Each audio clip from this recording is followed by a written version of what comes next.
En MotoGP, Suzuki est vraiment revenu sur le devant de la scène avec sa GSX RR, la moto pilotée par Alex Espargaro et le très prometteur Maverick Vinales.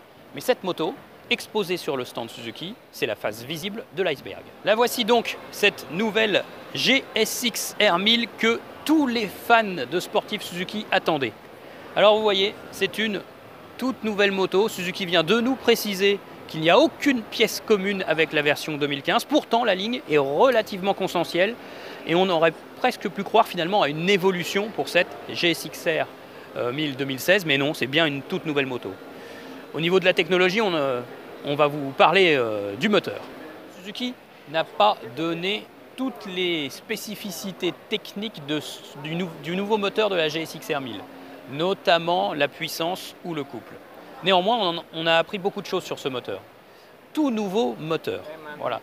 Il utilise de toutes nouvelles technologies, c'est Suzuki, notamment une distribution par linguet, voilà, comme sur une BMW S1000 RR par exemple. Et il y a un concept de distribution variable pour assurer le meilleur couple à tous les régimes sur cette moto. Voilà. Donc il y a deux rampes d'injection, un accélérateur ride-by-wire, bien sûr. Et puis il y a, vous voyez, au niveau des collecteurs d'échappement, il y a une liaison entre les tubes du collecteur. En fait, une double liaison, il y a deux niveaux de liaison. Ça, c'est un système qu'utilise depuis longtemps Suzuki sur ses moteurs de GSX-R, mais là, il a été peaufiné. Le but, c'est d'avoir une puissance linéaire, progressive, et d'avoir toujours un couple constant très important sur cette moto.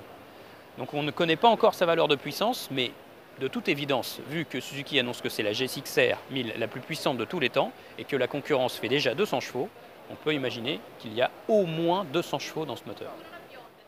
Alors au niveau de la technologie de la partie cycle, on reste bien sûr sur un cadre alu et un bras oscillant alu, de facture relativement classique, il faut bien le dire, mais si on regarde bien le cadre, il est extrêmement compact, extrêmement réduit. Vous voyez là, la taille de la poutre, c'est vraiment tout petit.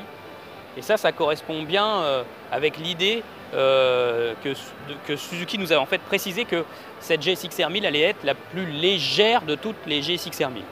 Au niveau des suspensions, on retrouve la nouvelle Showa BFF avec ses immenses cartouches ici. En fait, c'est la même suspension qui va également équiper la Kawasaki ZX-10R.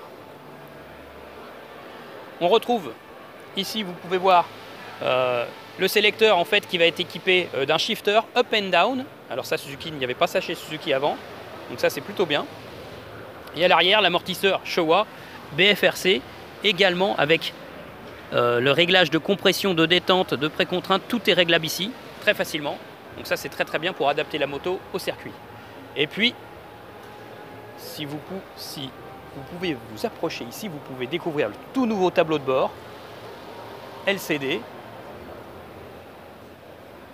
Et puis le fameux bouton mode de chez Suzuki qui va permettre de faire varier les modes de conduite et qui va également permettre d'ajuster l'ABS ou l'anti-patinage qui sera réglable sur 10 niveaux.